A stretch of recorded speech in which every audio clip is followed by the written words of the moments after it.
माशाल्लाह जी। आज मैंने कहा आपको ज़रा भैंसों का, झोटियों को शौक करवा दें।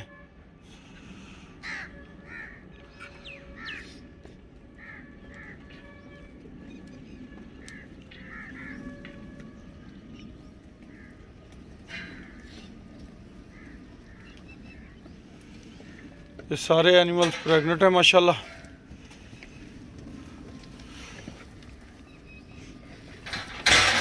और अल्हम्दुलिल्लाह सारे ही बड़े नस्ली जानवर हैं। ये रात के लिए इनको ये पोर्शन दिया जाता है। इस पोर्शन में ये जानवर जो हैं रात को स्टे करते हैं। तो प्यारे दोस्तों, जानवरों की तैयारी के हवाले से हम इन जानवरों को पहले से अच्छी खुराक देना शुरू कर देते हैं, ताकि ये अपनी तैयारी जो है वो ऐसा तरीके से करें। और जब पहले खिदमत की जाए तो फिर जानवर अच्छा मिल्क देता है, जो आपके लिए फ़ायदे का बायस बनता है।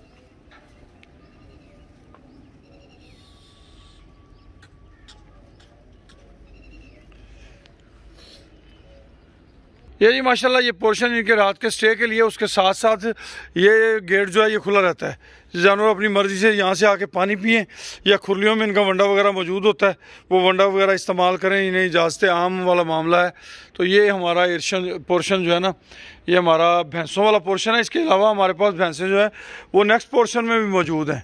तो ये टोटल 5 एकड़ पे मुहित ये एक फार्म है माशाल्लाह। ये पीपल का दरख्त भी लगा हुआ है, बड़ा हो जाएगा तो साया करेगा इंशाअल्लाह। खुश रहें, आबाद रहें जी।